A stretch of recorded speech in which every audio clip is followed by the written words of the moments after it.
Transport sector में तो कंप्यूटरीकरण का काम काफी देर से चल रहा है, लेकिन इसके साथ साथ आप अच्छे से जानते हैं कि ट्रांसपोर्ट सेक्टर का जो रिकॉर्ड है गाड़ियों का, चालान्स का, इसको आगे इंटरलिंक भी किया गया है पुलिस डिपार्टमेंट से, माइनिंग डिपार्टमेंट से और कई अन्य डिपार्टमेंट से। ये जो डेटा है वो शेयर किया जाता है। इसका मकसद तो यही है कि जो काम है इन डिपार्टमेंट्स का वो स्मूथ होगा, जल्दी होगा, लोगों को आसानी होगी, ऐसा बोला जाता है। लेकिन ये जो सिस्टम बनाया है कंप्यूटरीकरण का, इंटरलिंकिंग का, अगर इसमें कोई बेकसूर व्यक्ति फंस जाए तो वो चक्रव्यूह में फंसने जैसा काम हो जाता है। उसका जिंदगी निकल जाती है, लेकिन वो उस चक्रव्यूह से बाहर नहीं निकल पाता। और कितना क्रूर साबित होता है ये पूरा जो सिस्टम है, जिसने भी किसी ने डिजाइन किया है उसका इस एस्पेक्ट को भी देखना चाहिए। एक ऐसी कहानी आज की ग्राउंड रिपोर्ट में हम आपको बताने जा रहे हैं, जिसकी 4 साल से गाड़ी ब्लैक लिस्ट है और उस व्यक्ति का 1 पैसे का कसूर नहीं है, और अभी भी जो है वो ब्लैक लिस्ट में से उसकी गाड़ी हट नहीं पा रही है, जबकि हर डिपार्टमेंट ये कह रहा है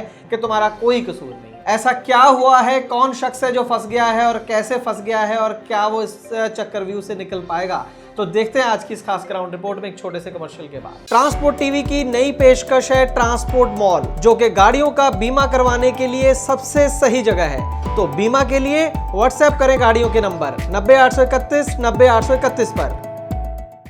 ट्रांसपोर्ट टीवी पर आपका स्वागत है दोस्तों, मैं हूं मनिंदर सिंह और आप देख रहे हैं ग्राउंड रिपोर्ट। दोस्तों, दिसंबर 2017 में एक टाटा एलपीटी गाड़ी है 2518, ये चोरी हो गई थी। इस गाड़ी का नंबर आपको बहुत ध्यान से देखना है, फिर ही आपको पूरी जो कहानी है वो समझ में आएगी। गाड़ी का नंबर स्क्रीन पर है HR61A9519। पिछला नंबर याद रखें, अगला सेम है 9519 नंबर की गाड़ी टाटा एलपीटी 2518। ये गाड़ी चोरी हो जाती है और इसकी FIR लिखी जाती है हरियाणा के हिसार डिस्ट्रिक्ट के अंदर पुलिस स्टेशन है हांसी, वहां पर अंडर सेक्शन 379 IPC के तहत इसकी FIR लिख ली जाती है। कॉमन बात है, गाड़ियां चोरी होती रहती हैं देश में, FIR लिखी गई, बात खत्म हो गई। एक बार तो 9519 नंबर गाड़ी थी। इसके बाद होता यह है आज की डेट में कि जो पुलिस थाने हैं उनका भी कंप्यूटरीकरण हो गया। जो भी FIR दर्ज होती है उसको कंप्यूटर में चढ़ाया जाता है, और अगर किसी वाहन से संबंधित है वो जो घटना हुई है जिसके बारे में FIR लिखी गई है, तो उसका जो रिकॉर्ड है वो RTO का जो ऑफिस होता है उसके साथ ऑटोमेटिकली उसके पास पहुंच जाती है, जो कंसर्न्ड RTO होता है।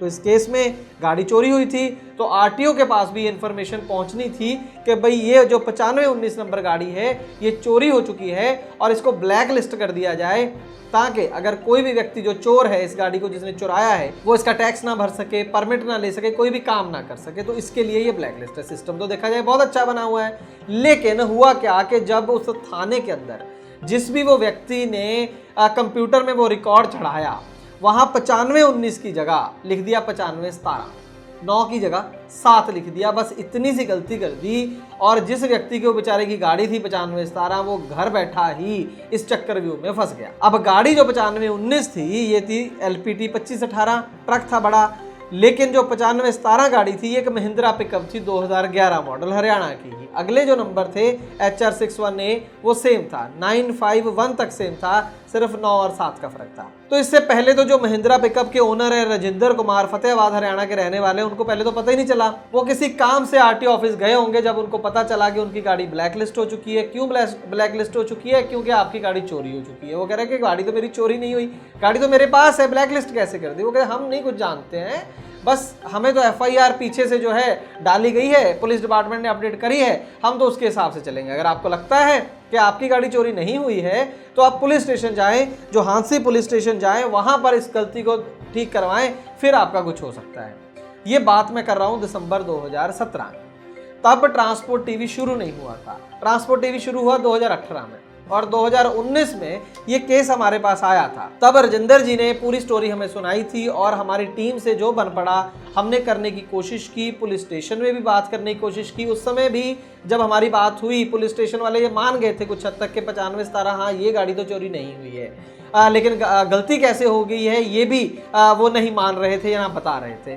खैर, तब पुलिस उनकी बात सुनना शुरू कर दिया हमारी कॉल के बाद, तो हमें लगा कि मसला सुलझ गया होगा। अब तक हम भी भूल भाल गए, 2021 आ गया। अचानक ट्रांसपोर्ट टीवी की टीम की दोबारा से बात होती है राजेंद्र जी से, तो हमने पूछा कि आपका मसला तो सॉल्व हो गया होगा, 2019 में बात हुई थी हमारी पुलिस स्टेशन में, तो आपकी गाड़ी ब्लैकलिस्ट से हट गई?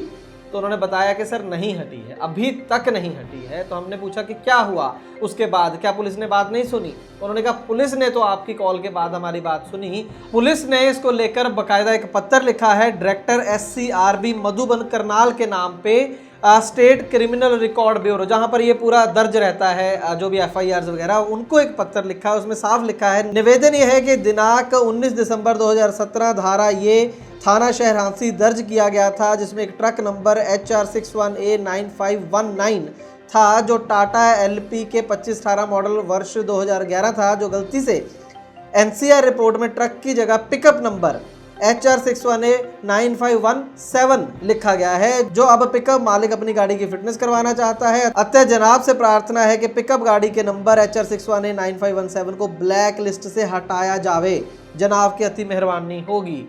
ये पत्र लिख रहे हैं 17/9/2019 को, जब ट्रांसपोर्ट टीवी की बात इनसे हुई थी। अब पहले तो आप ये देख लीजिए कि अपनी गलती सुधारने के लिए पहले तो लगभग 2 साल लग गए। दिसंबर 2017 में गलती पुलिस वालों ने की, 17 सितंबर 2019 में अपनी गलती सुधारी। अब आ जाती है बारी ट्रांसपोर्ट डिपार्टमेंट की। 2019 में ये लेटर लिखा गया SCRB को, उसके बावजूद ट्रांसपोर्ट डिपार्टमेंट ने क्या किया? अब ट्रांसपोर्ट डिपार्टमेंट में जब ये पत्र पहुंचा, पता लग गया कि वो तो FIR गलत थी, ब्लैकलिस्ट गलती से हो गई, तो उन्होंने कहा कि ठीक है वो वाली ब्लैकलिस्ट तो हटा देते हैं कि आपकी गाड़ी चोरी हुई थी, वो तो मान ली बात, लेकिन अब दोबारा से ब्लैकलिस्ट होगी आपकी गाड़ी। वो कैसे? वो ऐसे क्योंकि उतने वक्त का जो है 17 से 19 का आपने टैक्स नहीं भरा है, और अब तो 2021 आ गया, अब तक वो टैक्स नहीं भरा है। वो टैक्स भरो, उसके बाद ब्लैकलिस्ट हटेगी। वो कह रहा है जनाब टैक्स इसलिए नहीं भरा गया क्योंकि गाड़ी ब्लैकलिस्ट थी, मेरा तो उसमें कसूर कोई नहीं, आप खुद मान रहे हो, पुलिस मान रही है। अब आप कह रहे हो टैक्स भरो 3.5 लाख रुपए, जब गाड़ी नहीं चलाई तो 3.5 लाख का मैं टैक्स कहाँ से भरूं? तो RT डिपार्टमेंट कह रहे हमें नहीं जी पता, टैक्स भरो उसके बाद ही ब्लैकलिस्ट से हटेगी। तो अब इस वजह से उनकी गाड़ी ब्लैकलिस्ट है। 4 साल हो गए, मैं कह रहा हूँ 2017 से बात चली, 2021 में इस तरीके से पहुंच गई। 2 साल पुलिस वालों ने ले लिए और अब ट्रांसपोर्ट डिपार्टमेंट का टाइम शुरू है, पता नहीं 2021 में खत्म होनी बात है, 2022 में होनी है। अब खैर क्या स्टेटस है इसके बाद हमें जो हरजिंदर है उन्होंने बताया कि देखिए मैंने एक काम तो करा कि मेरी गाड़ी की किस्त चलती थी 9,190 रुपये की, वो मैंने नहीं तोड़ी, हालांकि मेरी गाड़ी नहीं चली, लेकिन वो जैसे तैसे करके मैं उसकी किस्त तो भरता रहा, लेकिन टैक्स मैं कैसे भरता जब मैंने गाड़ी चलाई ही नहीं थी। तो असूलन जो है मेरा टैक्स माफ़ होना चाहिए। तो आप बताइए मैं क्या करूँ? इसको लेकर हमारी टीवी की टीम की बात हुई DTO फतेहाबाद से, तो उनसे हमने बात की, वो भी मान रहे हैं कि हाँ उसका कसूर तो कोई नहीं है, लेकिन हमारे पास ऐसी कोई पावर नहीं कि उसका 3.5 लाख रुपए का टैक्स वेव ऑफ कर दे। तो हमने पूछा कि क्या करना चाहिए, वो बोले कि हरजिंदर कुमार को बोले वो पत्र लिखे, हम STC ऑफिस को फॉरवर्ड कर देंगे, बस वो उसके बाद उनका काम जाने। तो हमने सीधा STC ऑफिस में फ़ोन लगा लिया, उनसे पूछा कि सर ये केस हुआ है, आप क्या करेंगे जब आपके पास ये पत्र आएगा? तो उनका कहना था हमारे पास भी कोई पावर नहीं वेव ऑफ करने की, हम आगे सरकार को भेज देंगे। अब आगे कौन सरकार है, मुख्यमंत्री दफ्तर में भेजेंगे या सेक्रेटरी ट्रांसपोर्ट ऑफिस में भेजेंगे ये नहीं पता, वो आगे गवर्नमेंट को भेजेंगे। कहने का मतलब ये अभी फाइल गोल गोल और बहुत सारी घूमनी है, इतनी जल्दी ये टैक्स वेव ऑफ होने वाला नहीं है। तो खैर हमारी सलाह जो है हरजिंदर जी को, कंप्यूटरीकरण का क्या हाल होगा इस देश में और किस तरीके से बनाया है, जिसने भी स्ट्रक्चर बनाया है ऐसी गोलक बना दिया है कि भाई पैसे डाल सकते हो और निकाल नहीं सकते अगर गलती से भी गिर गए तो वही सिस्टम है इनका। टैक्स लेंगे जी, गलती चाहे आपकी हो गलती चाहे हमारी हो, वही सिस्टम है, वेव ऑफ नहीं कर सकते जी, लेंगे तो लेंगे, मतलब ऐसा सिस्टम एक बना रखा है। खैर अब हमारी सलाह तो इनको यही है कि आप दरखास्त भी दे दें, STC को भी दे दें, RTO को भी दे दें, देते रहें, वो अपना प्रोसीजर जारी रखें, अगर हो जाए तो ठीक है, नहीं तो आप इमीडिएटली कोर्ट पहुँच जाएँ, कोर्ट में रिट पिटीशन डालें, पूरी कहानी बताएँ और कोर्ट में ये दरखास्त लगवाएं कि जल्द से जल्द जो मेरा है केस का इसका निपटारा किया जाए, इसका जवाब दे STC ऑफिस और इसको वेव ऑफ करे। यही एक हल हमारे सामने हमें लगता है जो हम हरजिंदर जी को दे सकते थे। तो कंप्यूटरीकरण कहें या डिजिटल इंडिया कहें, उसके ये साइड इफ़ेक्ट्स भी आप देखिए कि कैसे घर बैठे ही बिना कोई गलती करे किस तरीके से हरजिंदर कुमार की जो ज़िंदगी मैं कहूँगा ख़राब हो रखी है। 4 साल से बंदे की गाड़ी घर में खड़ी है, ऊपर से उससे टैक्स मांगा जा रहा है, जो भागा दौड़ी में उनका खर्चा हुआ होगा, जो परेशानी मेंटल टॉर्चर है वो एक अलग है। और कोई डिपार्टमेंट जो है देखिए गलती उन्होंने की है, मान लिया पुलिस ने, क्या हर्जाना दिया इस बात का? आम नागरिक जब कोई गलती करता है तो उसके लिए ढेरों प्रावधान, ढेरों कानून है, लेकिन जब कानून खुद गलती करता है, कानून के रखवाले जब खुद गलती करते हैं, कोई कॉम्पनसेशन है उसका? पुलिस डिपार्टमेंट भर दे उसका 3.5 लाख रुपए, ऐसा प्रावधान भी होना चाहिए। सिर्फ एक साइड ही जुर्माने लग रहे हैं, दूसरी साइड कोई जुर्माना नहीं लग रहा। इसी वजह से ऐसे हाल हैं और इसी वजह से ऐसे सिस्टम बनाए जाते हैं। किसी को भी जवाबदेह नहीं है ये सिस्टम, सिर्फ आपकी जवाबदेही है कि आपको टैक्स भरना है, आपको ये करना है, आपको वो। उम्मीद करेंगे कि सरकार इसके ऊपर गौर करेगी। जो सिस्टम बनाए हैं उसमें अगर गलती हो जाए तो उसको इमीडिएटली सुधार करने का भी जो सिस्टम है, जो प्रावधान है वो होना चाहिए। अदरवाइज कंप्यूटरीकरण में कोई खराबी नहीं है, बहुत अच्छा इनिशिएटिव है, लेकिन ये जो काम है ये भी करना चाहिए। गलती को सुधारने का जो प्रावधान है वो भी उसमें होना चाहिए और वो जल्दी से जल्दी होना चाहिए और गलती करने वाले को सजा भी मिलनी चाहिए। आपकी क्या राय है इसके बारे में कमेंट सेक्शन में जरूर बताइएगा। ट्रांसपोर्ट टीवी का काम अच्छा लगता है तो हमारे वीडियोस को ज़्यादा से ज़्यादा शेयर करें ताकि ज़्यादा से ज़्यादा लोगों को जानकारी पहुंच सके और उनके लिए लाभकारी साबित हो सके। ट्रांसपोर्ट मॉल हमारा जो एक नई सर्विस है ट्रांसपोर्ट टीवी की, उसका एक फेसबुक पेज है जिसका लिंक आप स्क्रीन पर देख रहे हैं, उसको भी ज़रूर फॉलो करें, लिंक करें। तमाम तरह की जानकारियाँ वहाँ पर दी जाती हैं जो आपके लिए लाभकारी साबित होंगी। ट्रांसपोर्ट मॉल के इस फेसबुक पेज का लिंक हम डिस्क्रिप्शन बॉक्स में भी दे रहे हैं, वहाँ से भी आप इस पेज तक पहुँच सकते हैं और इसे लाइक कर सकते हैं।